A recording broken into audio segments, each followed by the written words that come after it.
Shalom saudaraku, kita ketemu lagi hari ini.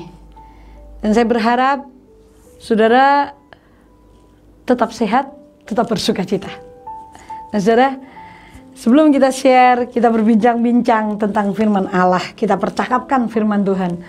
Mari, saya ingin mengajak kita berdoa lebih dulu. Bapa di surga, kami rindu bahwa di saat-saat seperti ini, kami lebih mengenal-Mu. Dan buatlah kami mengerti kebenaran-Mu. Karena ketika kami mengerti kebenaran, maka kebenaran firman-Mu itu akan menopang hidup kami, bahkan memerdekakan kami. Terima kasih. Hamba percaya bahwa Engkau sedang bekerja bagi kami semua pendengar dan pemirsa hari ini. Dalam nama Yesus, amin. Saudara, kita tidak tahu kapan selesainya pandemi ini. Tetapi yang jelas bahwa kita harus belajar menghadapinya. Kita harus berjalan bersama-sama, beriringan dikatakan. Bahkan kita harus belajar menangani apa yang harus saya kerjakan dan apa yang tidak. Nah, kadang-kadang setelah sekian lama ini, kita pun akan berpikir kapan ini selesai dan apa yang harus saya lakukan. Kadang-kadang keadaan entah ekonomi, kesehatan ataupun apa saja, mungkin kita merasa bahwa rasanya capek banget ya.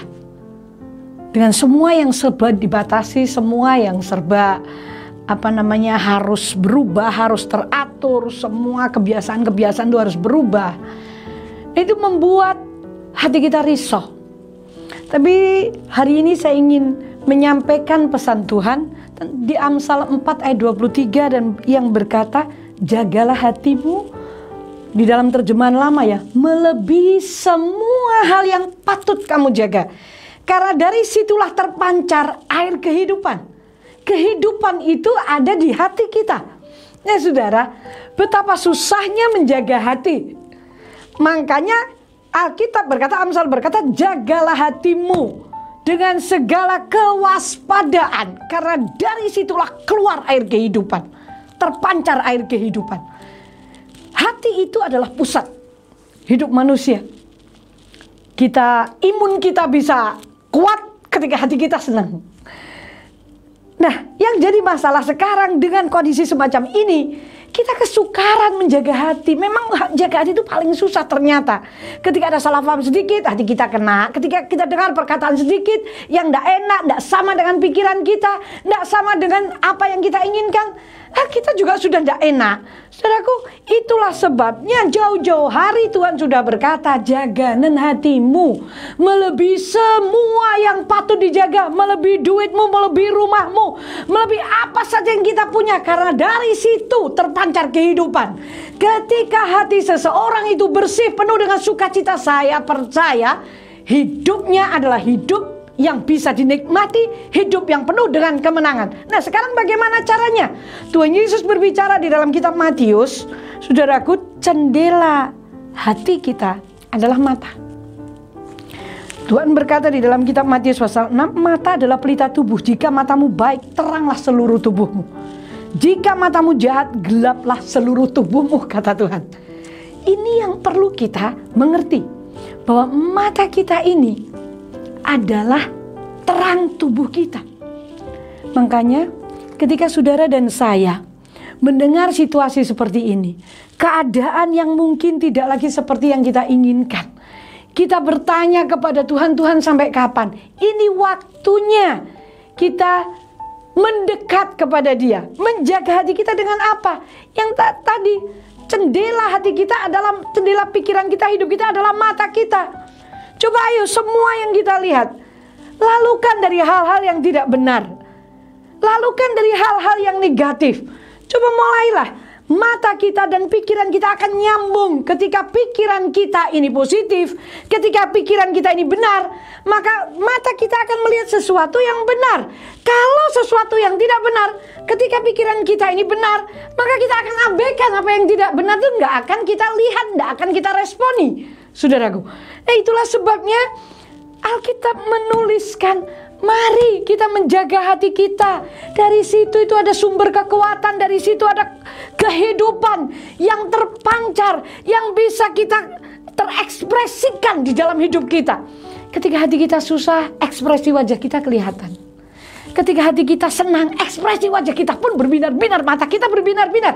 Ini selalu berhubungan antara mata dan hati, saudaraku. Makanya Tuhan Yesus berkata, mata itu adalah pelita tubuh. Jadi mata ini ekspresi dari hati. Orang kalau susah, otomatis dari sinar matanya juga susah, saudaraku.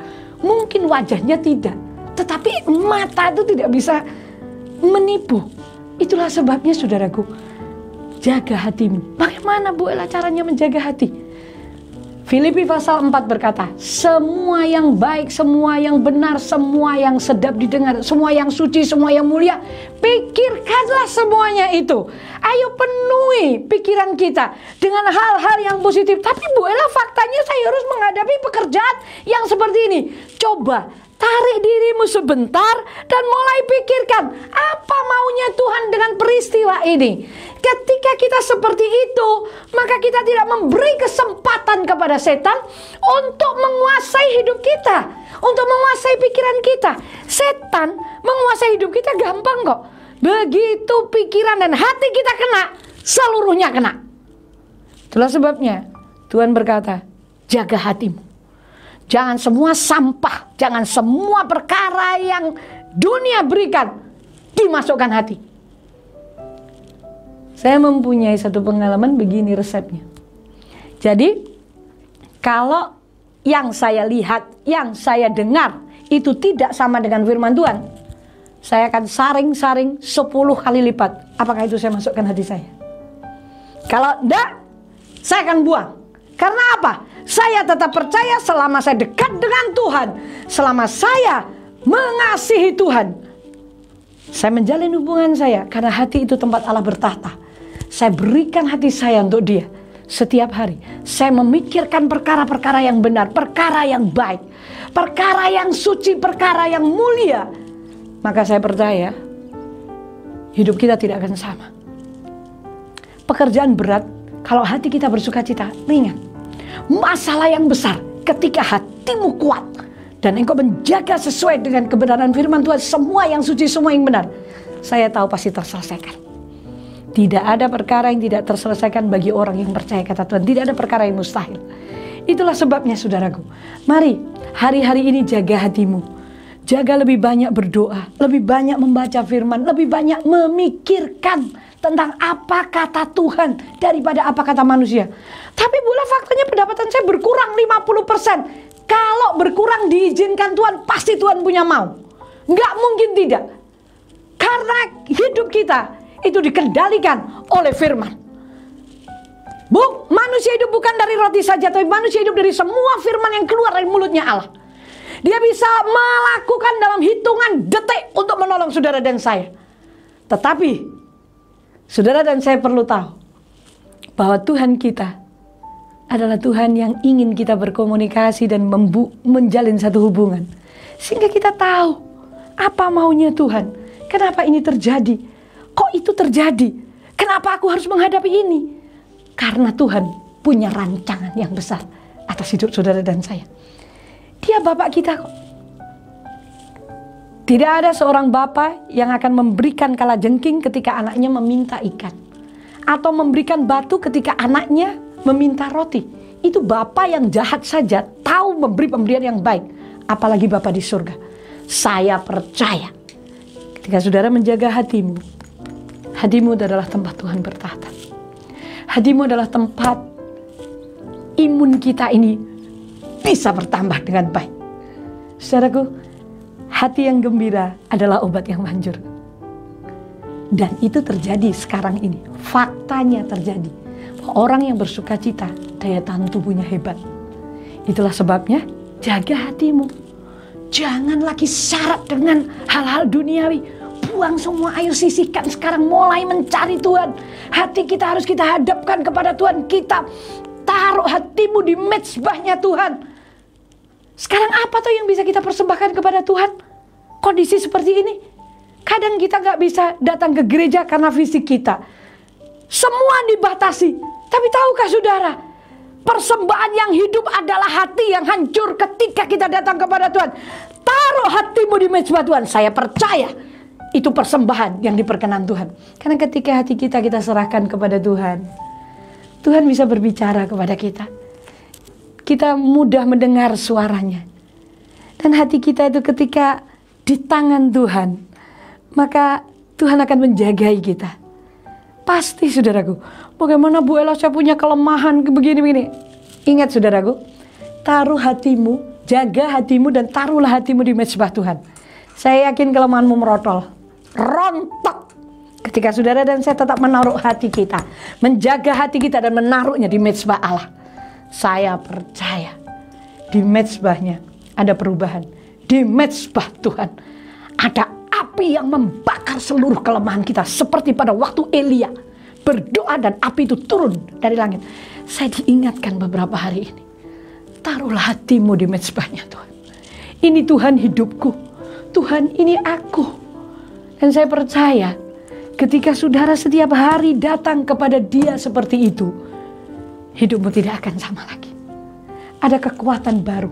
Ada api surga yang akan membakar hati kita untuk kita tetap menyala, tetap bersemangat. Karena orang yang bersemangat itu tahan dalam penderitaan. Raja Sulaiman berkata seperti itu.